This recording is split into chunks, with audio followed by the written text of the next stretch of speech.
Hello friends, welcome to our YouTube channel Vajpayee logical classes. दोस्तों, आज हम डीएलएड 4th सेमेस्टर के लिए हमारी मैथमेटिक्स की जो सीरीज चल रही थी उस सीरीज का लेकर आए हैं नेक्स्ट वीडियो। और ये वीडियो हमारी इस सीरीज का लास्ट वीडियो भी होगा, क्योंकि इस वीडियो में हम आज के जो आपको 4th सेमेस्टर का जो पूरा सिलेबस था उसमें हमारा केवल एक टॉपिक बचा था, मध्यांक तथा बहुलक। कौन सा? मध्यांक तथा बहुलक। इस टॉपिक के बाद जो आपका 4th सेमेस्टर की मैथमेटिक्स की सीरीज थी वो आपकी कंप्लीट हो जाएगी। अगर आपने हमारी पुरानी वीडियोस नहीं देखी है तो आप हमारे चैनल की प्लेलिस्ट में जाइए, वहां पे आपको मिलेगा DElEd 4th semester mathematics classes. उसमें आपको डीएलएड 4th सेमेस्टर की सारी क्लासेस के वीडियो मिल जाएंगे, वहां पर जाकर आप उन्हें देख सकते हैं। तो चलिए स्टार्ट करते हैं आज की क्लास। आज की क्लास का हमारा जो टॉपिक है वो है मध्यांक तथा बहुलक। तो सबसे पहले बात करेंगे मध्यांक क्या होता है। तो मध्यांक क्या होता है? मध्यांक आंकड़ों की या मध्यांक, बहुलक और तीसरी चीज होती है एक होता है माध्य।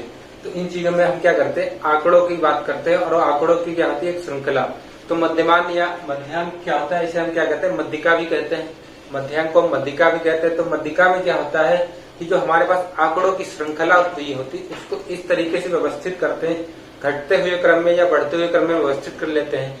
तो जब इस तरीके से व्यवस्थित करते हैं तो उसके बीच की जो वैल्यू, जो बीच का जो मान होता है उसे हम कहते हैं मध्यमान या मध्यिका। उस वैल्यू के ऊपर की जो संख्या है और नीचे की जो श्रृंखला की जो संख्या होती है वो कितनी होती है, बराबर हो जाती है। हम कह सकते हैं कि मध्यांक किसी आरोही या अवरोही रूप में व्यवस्थित आंकिक श्रृंखला का, आरोही या अवरोही क्रम में व्यवस्थित आंतरिक श्रृंखला का वह स्थानीय मान होता है जिसके ऊपर और नीचे श्रृंखला के आधे आधे अंक होते हैं। जैसे अगर हम मान लें कि हमारे पास कोई सीरीज दे रखी 4, 5, 6, 7, 8, हमारे पास 5 अंकों की सीरीज दे रखी है। इसे हम अगर आरोही में करें तो हमारे पास ये आरोही क्रम में पहले से ही व्यवस्थित है। अब हम कहाँ करेंगे, इसके बीच का अंक। अगर हमने बीच का अंक ले लिया 6, तो ये क्या हो गया, आप देखिए इसके ऊपर भी 2 अंक है, इसके नीचे भी 2 अंक है। तो ये क्या हो जाएगा, ये हमारा हो जाएगा मध्यिका या मध्यांक। मध्यांक मतलब शब्द से ही क्लियर हो रहा है, मध्य धन अंक। क्या? मध्य धन अंक मतलब कि मध्य का अंक या बीच का अंक, यही हो गया आपका मध्यांक। तो उम्मीद करते हैं आपको मध्यांक समझ में आ गया होगा। अब बात करते हैं कि मध्यांक से रिलेटेड किस तरीके के क्वेश्चन है जो आपसे पूछे जाते हैं। तो मध्यांक निकालने की 2 कंडीशन होती है। एक तो पहली बात कि अवर्ग, जो अगर हमारे पास आंकड़े दे रखे हो कैसे, अवर्गीकृत आंकड़ों के मध्यांक की गणना करना। कैसी? अवर्गीकृत, ऐसे आंकड़े जो वर्ग की ना किए गए हैं। क्या है? अवर्गीकृत आंकड़ों के मध्यांक की गणना।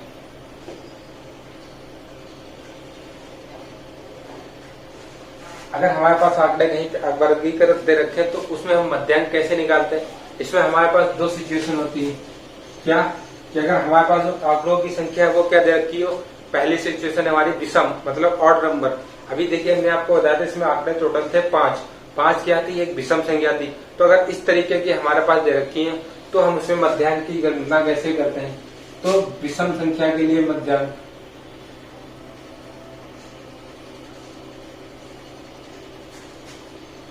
तो विषम संख्या के लिए मध्यांक क्या होता है, इसके हमारे मध्यांक का फॉर्मूला क्या होता है। विषम संख्या के लिए जब हम मध्यांक निकालते हैं तो मध्यांक का जो फॉर्मूला होता है वो हमारा हो जाता है मध्यांक बराबर। अब देखिए जो आंकड़े दे रखे हैं तो आंकड़े में जो भी नंबर होते हैं, दो मतलब अगर विषम की हम बात करते हैं 1, 3, 5, 7, 9, 11, जो भी अंक होते हैं तो अंकों की कुल संख्या को हम क्या कहते हैं, उसे कहते हैं n। तो ये हो जाता है हमारा n+1/2, n+1/2 टर्म या पद। इंग्लिश में इसे लिखते हैं तो इस तरीके से, अगर हिंदी में लिखेंगे तो n+1/2 पद। ये हो जाएगा हमारा क्या, मध्यांक का फार्मूला, जब हमारे पास जो आंकड़ों की संख्या है वो दे रखी हो विषम। और यहाँ पे n क्या होता है, n होगा आपका आंकड़ों की संख्या, मतलब जितने भी आपके आंकड़े दे रखे हैं उनकी संख्या क्या आती, उसे कहते हैं n। तो देखिए अगर हमारे पास कोई भी सीरीज दे रखी है, सीरीज में जो आंकड़ों की संख्या है वो कितनी दे रखी हो, विषम दे रखी हो, तो उसके लिए हमारे पास जो फार्मूला होता है वो होता है n+1/2 पद या n+1/2 टर्म। तो देखते हैं इस पर रिलेटेड हमारे पास कैसे क्वेश्चन आते हैं। सीधे सीधे बात करेंगे क्वेश्चन से। काफी आसान सा चैप्टर है, कुछ नहीं होता इसमें, आपने पढ़ भी रखा होगा, लेकिन सिलेबस में है तो एक बार रिवीजन करना जरूरी है। तो देख लिया हमारे पास एक क्वेश्चन दे रखा है। क्वेश्चन दे रखा है, निम्नलिखित अव्यवस्थित आंकड़ों से मध्यांक की गणना कीजिए। हमारे पास आंकड़े दे रखे 2, 4, 3, 8 और 7। ये हमारे पास दे रखे हैं आंकड़े, इसका निकालना है मध्यांक।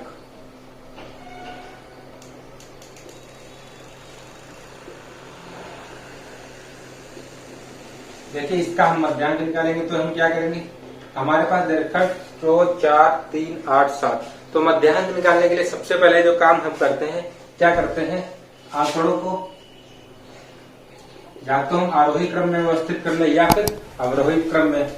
तो आंकड़ों को हम क्या करते हैं, आरोही क्रम में व्यवस्थित करने पर, आरोही क्रम में व्यवस्थित करने पर, जब इसलिए हम आरोही क्रम में व्यवस्थित करें। आरोही क्रम क्या होता है हमारा, कि मतलब सबसे पहले सबसे छोटी संख्या, उसके बाद उसके बड़ी, उसकी बड़ी, उससे बड़ी।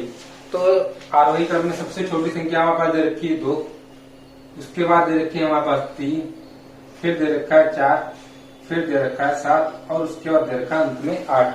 तो अब हमारे पास जो आंकड़े थे वो किसमें आ गए हैं, वो आंकड़े हमारे पास निकल के आ गए हैं आरोही क्रम में। और हमारे पास n क्या दे रखा है, यहाँ पे n बराबर दे रखा है, देखिए 1, 2, 3, 4, 5 दे रखा है। तो मध्यांक हम कैसे निकालेंगे, मध्यांक का फॉर्मूला हमने बताया था, क्या था हमारा, n+1/2 ये वाली टर्म। तो ये टर्म हम कैसे निकालेंगे, 5+1/2 ये वाली टर्म। तो देखिए यहां से क्या होगा, 5/6/2 ये वाली टर्म। यहां से क्या हो जाएगा, थर्ड टर्म। अब हम इस वाले आंकड़े की जो सीरीज हमने आरोही क्रम में निकाली थी, उसमें हमारा तीसरा पद क्या है, तीसरा पद रखा है हमें 4। तो हमारा जो मध्यांक था वो कितना निकल के आया, मध्यांक निकल के आ गया हमारा 4।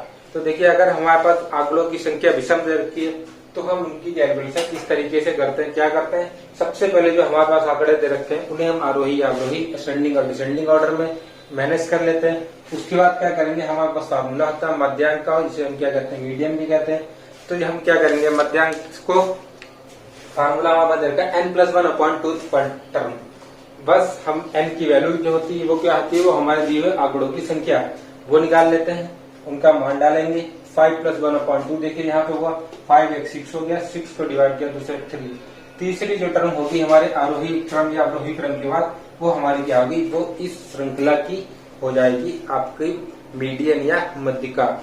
उम्मीद करते हैं आपको ये क्वेश्चन समझ में आ गया होगा। चलिए बात कर लेते हैं इस पर एक और क्वेश्चन की।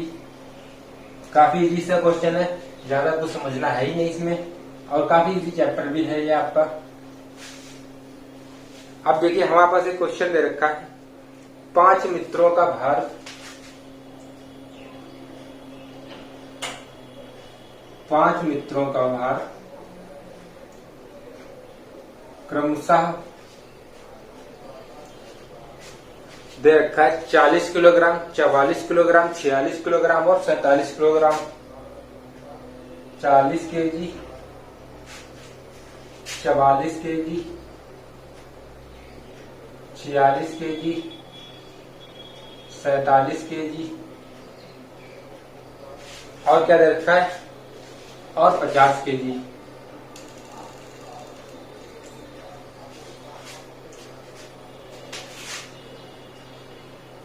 ये दे रखा, हमें निकालना है उनके भारों का, उनके भारों की मध्यिका बताइए। देखिए क्या है, 5 फ्रेंड है, उनका हमें दे रखा है भारों का अनुपात, उनके वेट का अनुपात। अनुपात कितना दे रखा है, 40, 44, 46, 47 और 50 ये दे रखा है। हमसे पूछा गया उनका जो वेट है सबका, उसकी मध्यिका क्या होगी। तो सबसे पहले हमारे पास जो आंकड़े दे रखे हैं हम नोट करते हैं, और आंकड़ों को क्या है नोट करते हैं, आरोही या अवरोही में। अगर हम देखें यहाँ पे संभाल के 40, 44, 46, 47 और 50 ये हमारे पास आंकड़े जो है वो पहले से ही दे रखे हैं आरोही क्रम में। तो हमें केवल आंकड़े नोट करने हैं, 40, 44, 46, 47 और 50। हमने आंकड़े नोट कर लिए हैं, आरोही क्रम में दे रखे हैं। n बराबर हमारे पास दे रखा है 5, n बराबर हमारे पास 5 दे रखा है। तो अब हमें क्या करना है, हमें निकालना है मध्यांक। तो मध्यांक क्या होगा हमारे पास, मध्यांक बराबर होता है n+1/2 टर्म। तो इस टर्म की बात करेंगे तो हमारे पास फिर वही पुराना वाला सवाल 5+1/2 6/2 हो जाएगा यहाँ पे। और यहाँ से आपका आ जाएगा थर्ड टर्म या तीसरी टर्म। हम यहाँ पे देख लेंगे क्या है हमारे पास, पहले दे रखा है 40, फिर दे रखा 44, फिर 46। तो ये हो गया 46 किलोग्राम। तो जो हमारे पास आंकड़े दे रखे थे उनकी मध्यिका क्या हो गई, मध्यिका को हम MDN इससे भी डिनोट करते हैं, वो कितनी हो जाएगी, वो हो जाएगी हमारी 46 किलोग्राम। और ये क्वेश्चन जो है वो आपका यूपीबीटीसी में पूछा जा चुका है 2017 में। तो देखिए आपके पेपर में भी इसी तरीके का बहुत ही आसान सा सवाल आने वाला है पेपर में। इससे ज्यादा मध्यिका में कुछ करना ही नहीं होता है। तो मध्यिका निकालने के जो हमारे क्या थे, दो तरीके थे। एक थी अवर्गीकृत आंकड़ों का मध्यांक, उन मध्यांकों में हमारे पास एक तरीका जो था वो था विषम संख्याओं के लिए। लेकिन अब हम बात करेंगे दूसरे टाइप की, और दूसरे टाइप में हम बात करेंगे ऐसी संख्याओं की जिसमें क्या हो, जो आंकड़ों की संख्या दे रखी है वो कितनी दे रखी हो, वो दे रखी हो सम। अभी तक क्या था, जो हमारे आंकड़े थे वो विषम थे। विषम मतलब 1, 3, 5, 7, 9, 11। और अब हम बात करेंगे सम आंकड़ों की। सम मतलब 2, 4, 6, 8, 10। तो हमारा दूसरा टाइप क्या है, संख्या वाली श्रृंखला का मध्यांक। इससे पहले हमने बात की थी विषम संख्या वाली, ऐसी श्रृंखला जिसमें आंकड़ों की संख्या जो थी वो विषम थी। लेकिन अब हम बात करेंगे ऐसी श्रृंखला की जिसमें जो आंकड़ों की संख्या हो वो सम दे रखी हो। तो ऐसी संख्या का मध्यांक क्या होता है, ऐसी संख्या का मध्यांक यानी मीडियन, जिसे हम डिनोट करते हैं MDN से, वो क्या हो जाता है, उसका फार्मूला होता है हमारे पास 1/2 होल ब्रैकेट n/2 वापस प्लस n+n/2 प्लस 1 वापस। ये हो जाता है हमारा फार्मूला टोटल। क्या, जब हमारे पास श्रृंखला जो हो उसमें संख्या जितनी हो वो सम दे रखी है, तो हमारे पास फार्मूला होता है 1/2 n/2 वापस प्लस n/2 प्लस 1 वापस। अगर हम इंग्लिश में लिखते हैं तो क्या हो जाएगा, ये हमारा 1/2 n/2 टर्म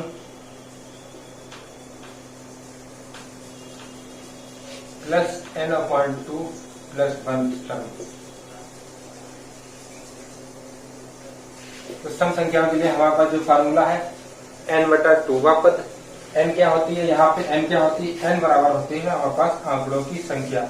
और इस बार जो n हमारा होगा आंकड़ों की संख्या, वो क्या हो जाएगी, वो हमारी आएगी एक इवन नंबर या सम संख्या। पिछले वाले जो क्वेश्चन थे उसमें जो हमारे n था वो हमारा थी एक विषम संख्या ऑड नंबर। तो चलिए इस फार्मूले से रिलेटेड हम कुछ क्वेश्चंस की बात कर लेते हैं कि जो आंकड़ों की संख्या अगर सम दे रखी होगी तो कैसे कुछ तरीके से क्वेश्चन बनते हैं, उन्हें कैसे सॉल्व करते हैं। देखिए हमारे पास एक क्वेश्चन दे रखा है, आंकड़े की संख्या दे रखी है 10, 11, 10, 11, 10, 15, 14, 16, 17, 18, 13, 11, 19 और 17। देखिए ये हमारे पास आंकड़े दे रखे हैं इतने लंबे, 1, 2, 3, 4, 5, 6, 7, 8, 9, 10, 11, 12। 12 आंकड़ों की एक श्रृंखला दे रखी है। अब हमें निकालना है इसमें इसकी मध्यिका। तो मध्यिका निकालने के लिए हम सबसे पहले क्या करते हैं, सबसे पहले करते हैं आंकड़ों को आरोही या अवरोही क्रम में व्यवस्थित करते हैं। तो हम क्या करेंगे, आंकड़ों को आरोही क्रम में व्यवस्थित करने पर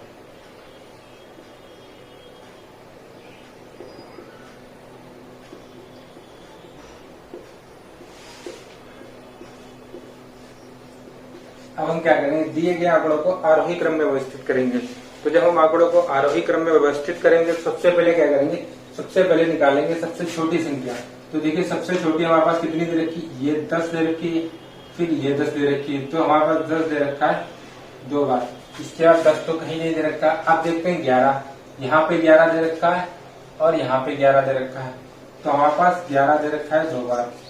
अब हम देखते हैं 12, तो इस सीरीज में हमें कहीं पे 12 नहीं दे रखा, हमारे पास दे रखा है 13, 13 एक बार दे रखा है, 13 भी नहीं दे रखा। इसके बाद 14, 14 देखिए एक बार दे रखा है, 15 भी एक बार दे रखा है और 16 भी एक बार दे रखा है, 15 भी एक बार और 16 भी। इसके बाद देखते हैं 17, तो 17 हमारे पास दे रखा है 2 बार, एक बार ये 17 एक बार ये। इसके बाद 18 एक बार दे रखा है और 19 एक बार दे रखा है। हम देख लेते हैं हमारे पास टोटल जो आंकड़े थे 12 थे। यहाँ क्या यहाँ पे 12 है, 1 2 3 4 5 6 7 8 9 10 11 12। तो देखिए जो हमारे पास आप लोग की जो आरोही क्रम की सीरीज थी वो हमने लगा ली है। अब हम क्या करेंगे, हमारे पास n कितना दे रखा था, n हमने काउंट किया कितना 12। अब हमें निकालना है कितना मध्यांक। तो मध्यांक के लिए हमने इसका फार्मूला बताया था आपको अभी भी, क्या बताया था 1/2 n/2 वापस प्लस n/2 प्लस 1वां पद। तो यहाँ पे हमारा n कितना है, n हमारे पास है 12/2 वापस प्लस 12/2 प्लस 1वां पद। अब यहां से क्या हो जाएगा, 2 छंग 12 मतलब 6वां पद प्लस 2 छंग 12, 12 जब 6 कट जाएगा तो यहां से बचेगा हमारे पास प्लस 1 7वां पद। तो यहां से क्या आ जाएगा, अब ये हमारे पास हो जाएगा 6वां पद प्लस 7वां पद। तो 6वां पद हमारे पास क्या दे रखा है, देखिए यहां से काउंट करेंगे 2 तो 4 तो 6। जो 6वां पद था वो हमारे पास कितना दे रखा है 14। और उसके बाद 7वां पद, 7वां पद हमें दे रखा है कितना 15। तो ये क्या आ जाएगा, यहाँ से इन दोनों को जोड़ देंगे तो हमारे पास एडिशन आएगा 5 4 9 और 1 2 29। इन दोनों का जो एडिशन आया वो हमारा कितना है 29, यानी कि ये हो जाएगा आपका 2 से काट देंगे तो हो जाएगा 14.5। यानी जो हमारा मध्यांक निकल के आया वो कितना निकल के आया, मध्यांक हमारे पास निकल गया है 14.5। तो देखिए ये था इस तरीके के सवाल, जब हमारे पास आंकड़ों की संख्या थी वो कितनी दे रखी है, वो सम दे रखी है। हमारे पास इस क्वेश्चन में आंकड़ों की संख्या कितनी दे रखी थी, 12 दे रखी थी। हमने आंकड़ों को किया आरोही क्रम में व्यवस्थित किया और फिर मध्यांक का फार्मूला हमने अभी भी बताया था आपको, 1/2 n/2वां पद प्लस n/2 प्लस 1वां पद। फार्मूला डाला, n की वैल्यू 12 लगाई, एक बार 6वां पद आया, एक बार 7वां। 6वां पद हमारे पास 14 था और 7वां पद था हमारे पास 15। दोनों की वैल्यू डाली और हमारे पास जो आंकड़ा था वो निकल के आ गया 14.5। तो उम्मीद करते हैं आपको ये क्वेश्चन भी समझ में आ गया होगा। चलिए इसके बाद एक और इसी टाइप के क्वेश्चन की बात करते हैं और फिर हम बात करेंगे आज का सेकंड टॉपिक और आपके सिलेबस का लास्ट टॉपिक, वो होगा गुणक। काफी आसान है वो भी।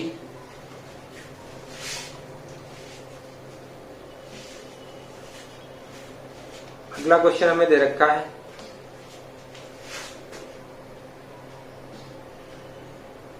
3 12 15 3 15 7 21 36 39 21 36 49 सॉरी 42 62 63।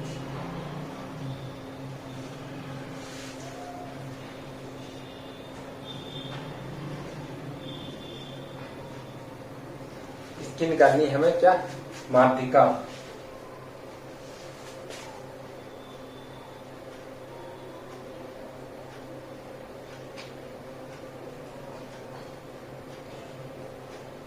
देखिए हमारे पास एक क्वेश्चन दे रखा है, आंकड़े दे रखे 3 12 15 3 15 7 21 36 49 42 62 63। ये हमारे पास आंकड़े दे रखे, हमें निकालनी इसकी माध्यिका। तो पहले हम सबसे पहले क्वेश्चन में चेक करेंगे कि क्या ये क्वेश्चन सम वाला है या विषम वाला। तो क्या करेंगे, काउंट करते हैं 1 2 3 4 5 6 7 8 9 10 11 12। हमारे पास जो n था, आंकड़ों की संख्या थी, वो कितनी है 12, यानी कि संख्या में दे रखी है सम। तो इसमें हम क्या करेंगे, सम संख्या का फार्मूला लगाएंगे। तो क्या करेंगे, आंकड़ों को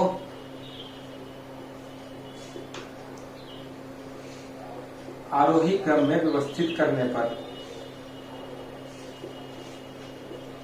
सबसे पहले हम काम यही करते हैं, आरोही या अवरोही, इन्हीं क्रम में क्या करते हैं, व्यवस्थित। तो चाहे आप आरोही में कर लीजिए, चाहे अवरोही में कर लीजिए। जब हम आरोही क्रम में व्यवस्थित करेंगे तो सबसे पहले हमारे पास क्या आएगा, 1 3 ये दे रखा है, 1 3 ये दे रखा है। तो सबसे पहले हमारे पास 2 बार आ गया 3। अब 3 के बाद देखो 4 तो है नहीं, 3 के बाद जो संख्या आपकी दे रखी है वो कितनी दे रखी है, 7, और 7 दे रखा है हमारे पास 1 बार। आप देखिए 7 के बाद जो हमारी संख्या दे रखी है वो कितनी दे रखी है, 12,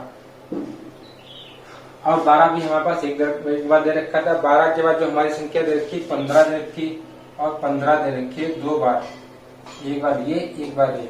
और 15 के बाद देखिए 16 17 18 19 20 तक कुछ नहीं दे रखा, फिर दे रखा है हमारे पास 21, और 21 भी दे रखा था एक बार।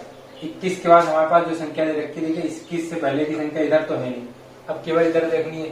तो 21 के बाद हमारी संख्या दे रखी थी 36, 36 के बाद हमारी दे रखी 42, 42 के बाद 49, और फिर 62 और 63। ये हमारे हो गए आंकड़ों का आरोही क्रम। देखते हैं क्या 12 संख्याएं हो गई, 1 2 3 4 5 6 7 8 9 10 11 12। 12 संख्या पूरी हो चुकी है, मतलब हमारा आंकड़ा जो था वो आरोही क्रम में व्यवस्थित हो गया है। अब हम क्या करेंगे, हमारे पास दे रखा आंकड़ों की संख्या n बराबर कितनी, 12। तो हमें क्या निकालना है, हमें निकालना है मध्यांक या मध्यिका। तो मध्यांक का फॉर्मूला हमने बताया था 1/2 n/2वां पद प्लस n/2 प्लस 1वां पद। तो यहां से हमारे पास n कितना था, n दे रखा था 12/2वां पद, और ये कितना था 12/2 प्लस 1वां पद, बिल्कुल एज इट इज पिछले सवाल के जैसा है। तो यहां से क्या आ जाएगा 1/2, ये कौन सा था 6वां पद, और ये कौन सा आ जाएगा हमारा, ये हो जाएगा 7वां पद। तो यहां से देख लीजिए 6वां पद हमारा क्या हो जाएगा, 1 2 3 4 5 6, 6वां पद हमारे पास कितना है 15, और 7वां पद हमारे पास दे रखा है 21। 21 और 15 को जोड़ लेंगे हमारे पास आ जाएगा 36, और 36 को 2 से डिवाइड करेंगे तो हमारे पास आंसर आया 18। तो हमारे पास यहाँ से मध्यांक क्या आ जाएगा, मध्यांक हमारे पास निकल के आ गया कितना 18 यानी 18। तो ये सवाल देखिए, उम्मीद करते हैं आपको समझ में आ गया होगा। क्या है हमारे पास आंकड़ा दे रखा, आंकड़े की जो संख्या थी वो 12 दे रखी, मतलब की सम संख्या। और सम संख्या का जब हम निकालते हैं, मध्यिका निकालते हैं, तो क्या करते हैं हम, तो हम उन्हें क्या करेंगे, सबसे पहले आरोही क्रम में व्यवस्थित करते हैं, सम या विषम हो। फिर सम संख्या का फार्मूला हमारा होता है 1/2 n/2वां पद प्लस 1/2 n/2 प्लस 1वां पद, और फिर बस फार्मूले में n की वैल्यू डाल के हम वैल्यू कैलकुलेट करके आंसर निकाल लेते हैं।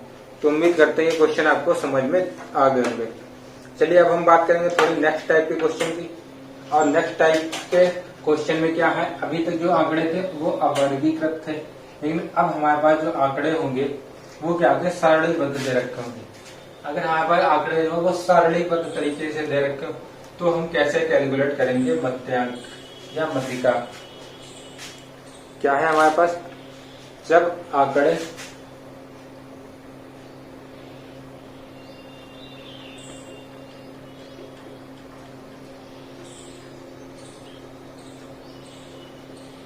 सारणीबद्ध हो, क्या हो, जो हमारे आंकड़े हो वो क्या हो, सारणीबद्ध। इसके लिए देखिए हम क्या करते हैं, हमारे पास एक क्वेश्चन दे रखा है, सबसे पहले पद और बारंबारता। हमें 2 चीजें दे रखी होंगी इस तरीके में। तो पद हमारे पास क्या दे रखे हैं, 3 5 6 3 5 6 7 8 10 और 12, 3 5 6 7 8 10 12, और उनके बारंबारता दे रखी है हमारे पास कितनी, 2 4 2 3 1 3 और 4। क्या है 2 4 2 3 1 3 4, ये हमारे पास दे रखी है बारंबारता। तो अब हमें क्या करना है, हमें इस आंकड़ों की बतानी है मध्यिका। तो इस तरीके के क्वेश्चंस में हम क्या करते हैं, इसमें हम सबसे पहले क्या करेंगे, जो भी हमारे आंकड़े रखे पद हमने नोट किया, बारंबारता नोट की, और फिर हम एक चीज निकालते हैं इसमें इनकी संचयी बारंबारता। क्या कैलकुलेट करेंगे, संचयी बारंबारता। पद हमारे पास कितने थे, 3, 5, 6, 7, 8, 10 और 12, और बारंबारता दे रखी थी 2, 4, 2, 3, 1, 3 और 4। अब संचयी बारंबारता कैसे निकालते हैं, संचयी बारंबारता में हम क्या करते हैं, इन वाली वैल्यू को इसके नीचे वाली वैल्यू के साथ जस्ट जोड़ के लिखते हैं। तो सबसे पहले वैल्यू तो हमारे पास 2 ही हो जाएगी, लेकिन हम जब दूसरी वैल्यू लिखेंगे तो 2 और 4 इन दोनों को जोड़ देंगे, कितना हो गया हमारे पास 6। जब हमारे पास 6 आ गया, तीसरे जब वैल्यू लिखेंगे तो इन तीनों को जोड़ के लिखते हैं। तो इन तीनों को जब जोड़ेंगे तो हमारे पास कितना आ जाएगा, 8। 8 के बाद जब इसे जोड़ेंगे से भी तो हमारे पास 11 आ जाएगा। इसे जब जोड़ेंगे तो हमारे पास 12 आ जाएगा। इसके बाद जब इसे जोड़ेंगे तो 12, 3, 15, और 15 के बाद जब लास्ट वाली वैल्यू जोड़ेंगे तो हमारे पास निकल के आ गई कितनी, 19। तो यहाँ से इनका भी जो टोटल था वो 19 निकल के आया था, और यहाँ पे जो संचयी बारंबारता थी वो हमारी निकल के आ गई। अब हम क्या करते हैं, संचयी बारंबारता हमने निकाल ली। यहाँ पर देखिए हमारे पास जो पदों की संख्या कितनी आई है, n बराबर कितनी आ गई, n बराबर हमारे पास आई है यहाँ से 19। मतलब जो हमारे पदों की संख्या थी वो कितनी निकल के आ गई, n बराबर 19 निकल के आई। अब क्योंकि n बराबर 19 निकल के आ गई तो मतलब ये क्वेश्चन जो है किस प्रकार का हो गया, ये हमारा क्वेश्चन हो गया विषम संख्या वाला। तो माध्यिका कैसे निकालते हैं, विषम संख्या की माध्यिका कैसे निकालेंगे, मध्यांक क्या हो गया,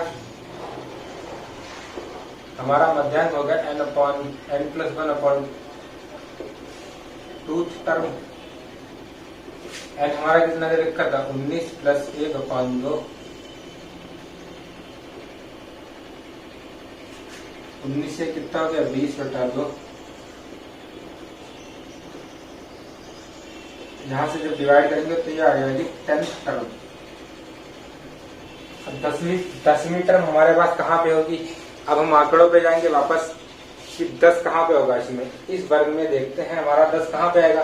तो हमारा जो 10 आएगा वो इसके अंतर्गत आएगा, 11 के अंतर्गत, क्योंकि जिसकी संचयी बारंबारता कितनी है, 11। तो 11 के अंदर ही हमारा 10 आएगा, क्योंकि 8 में तो 10 आएगा नहीं, 11 में आएगा हमारा 10। तो 11 में अगर 10 आता है तो हमारा जो इसके सामने की जो पद है वो क्या है, वो है हमारे पास 7। तो हमारा जो आंसर होगा वो क्या हो जाएगा, वो हमारा होगा यहाँ पे 10th टर्म। और 10th टर्म हमारी क्या थी, मध्यिका, ये कितनी दे रखी है, 7। तो यहाँ से हमारा जो मध्यांक या मध्यिका वो कितनी निकल के आ गई, वो निकल के आ गई हमारे पास 7। तो देखिए अगर हमारे पास आंकड़े सारणीबद्ध तरीके से रखे तो उन क्वेश्चन का हम सोल्यूशन इस तरीके से करते हैं। तो उम्मीद करते हैं आपको इस तरीके से भी समझ में आ गया होंगे। इसमें क्या होता है, हमारे पास पद दे रखे थे और क्या दे रखी, बारंबारता। हमने पद नोट किए, बारंबारता और संचयी बारंबारता। हमने पद को जोड़ के निकाल लिया कि हमारी जो संख्या थी वो कैसी है, सम या विषम। सम है तो सम वाले तरीके से निकाल देंगे और विषम होगी तो विषम तरीके से। और यहाँ से हमारे पास जो भी टर्म आती है, 10 जो भी टर्म आएगी वो हम देख लेंगे कि संचयी बारंबारता में वो पद किसके अंतर्गत मिल जाएगा, और उसके बाद हम उसी के सामने वाला जो हमारा पद दे रखा होता है वही उसकी मध्यिका या मध्यांक होता है।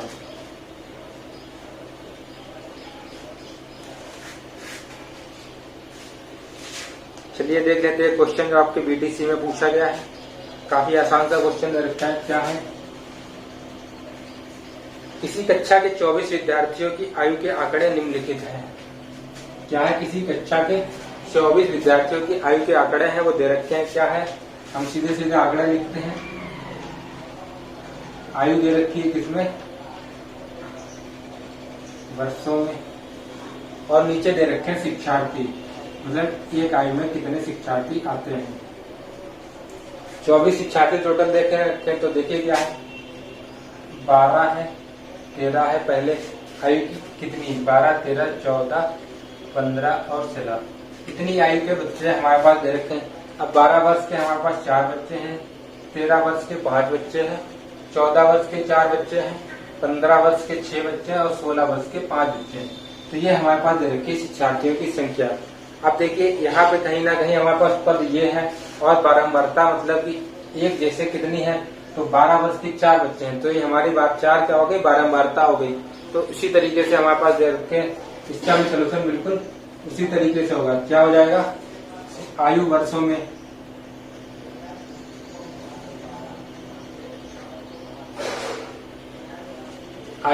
हो गई। फिर हमारे पास बारंबारता, आयु हमारे पास कितनी दे रखी थी, 12, 13, 14, 15 और 16। अब बारंबारता हमारे पास कितनी दे रखी, 4, 5, फिर 4, 6 और 5। अब हम क्या निकालते हैं, हम निकालेंगे यहाँ पे संचयी बारंबारता। संचयी बारंबारता में हम क्या करेंगे, इन दोनों को सबसे पहली बात में 4 नोट किया, फिर इन दोनों को जोड़ के लिखिए 4, 5, 9, 9 और 4 13, फिर इन सबको जोड़ेंगे 13 और 6 कितना हो गया हमारा 19, 19 और 5 हमारे पास हो गया आपका 24। तो यहाँ से जो हमारा एडिशन था वो कितना था 24, n बराबर आ गया 24। जब हमारे पास n बराबर क्या आ गया 24 और 24 क्या होगी हमारे पास, ये होगी एक सम संख्या। अब हम सम संख्या का क्या निकालेंगे, मध्यिका। तो मध्यिका देखिए निकालेंगे, या मध्यांक क्या हो जाएगा हमारे पास मध्यांक हो जाएगा। देखिए n बराबर हमारे पास कितना है 24, तो मध्यांक क्या हो जाएगा 1/2 n/2 वापस प्लस n/2 प्लस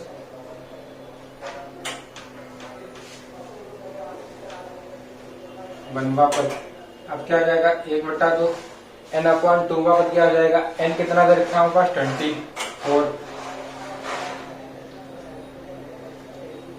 और फिर कितना दे रखा 24/2 प्लस बनवा पद। यहाँ से 24 का जब आधा कर देंगे डिवाइड हो जाएगा, तो क्या हो जाएगा 12वां पद, और यहाँ से क्या हो जाएगा 12 1 13वां पद। अब देखिए हमारे पास 12वां पद कहाँ पे आएगा, 12 हमारा संचयी बारंबारता में इस 13 के अंतर्गत आएगा। तो हमारे पास 12वां पद कितना हो जाएगा, 12वां पद हो जाएगा 14 और 13वां पद भी हमारे पास कितना हो जाएगा 14 ही हो जाएगा, क्योंकि वो दोनों संख्या हमारे पास इसी के अंतर्गत आएगी। तो इस तरीके से हमारा पास 1/2, ये कितना है 14, ये कितना है 40, तो कितना 14 दूनी 28, या दोनों कट के आ जाएंगे हमारे पास 14। तो हमारे पास जो आपका क्या था मध्यांक था या मध्यिका थी वो कितनी निकल के आ गई, वो हमारे पास निकल के आ गई 14। तो उम्मीद करते हैं अब आपको समझ में आ गया होगा कि जब हमारे पास आंकड़े सारणीबद्ध तरीके से दे रखे उसमें क्या करते हैं हम सारणी में पद और बारंबारता को लिखते हैं, फिर हम निकाल लेते हैं संचयी बारंबारता। संचयी बारंबारता कैसे निकालते हैं, बारंबारता को लगातार ऐड करते हुए चले जाते हैं और वैल्यू नोट करते हुए चले जाते हैं।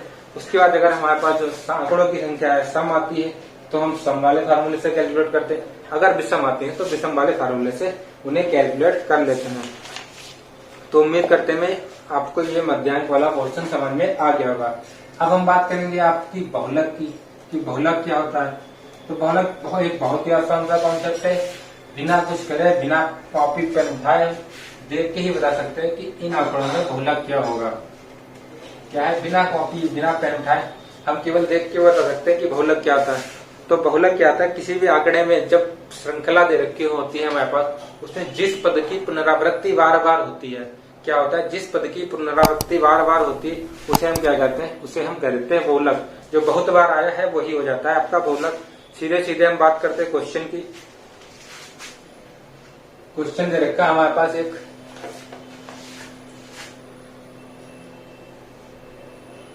बहुलक यानी मॉड।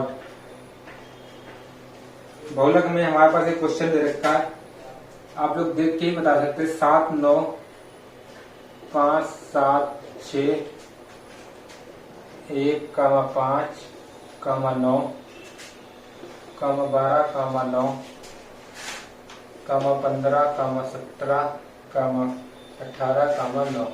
ये इतना बड़ा इतनी बड़ी सी संख्या दे रखे हैं। अब हमें निकालना है इसमें से बहुलक।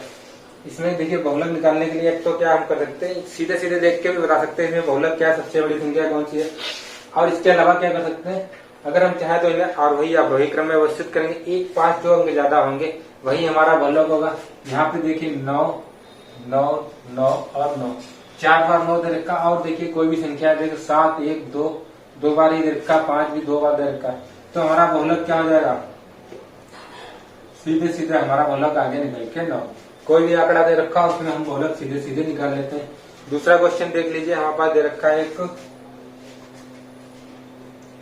0, 5, 0, 7, 0, 8, 9।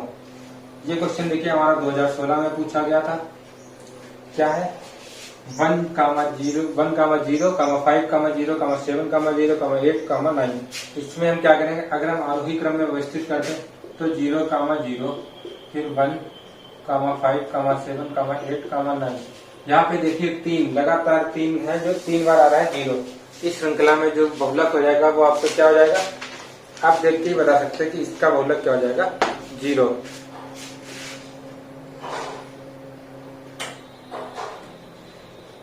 तो उम्मीद करते हैं ये बहुलक आपको समझ में आ गया। बहुलक बहुत ही आसान सा कॉन्सेप्ट होता है।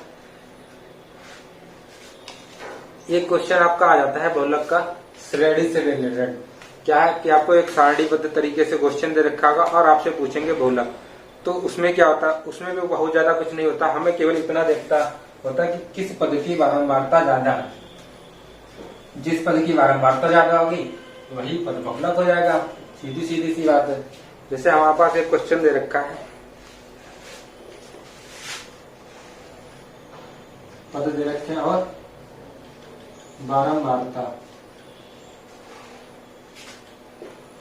पद देखिए हमारे पास क्या दे रखे हैं, 42, 43, 49, 56, 58, 65 और 66। ये हमारे पास पद दे रखे हैं। बारंबारता कितनी है, 3, 1, 4, 2, 2, 2 और 2।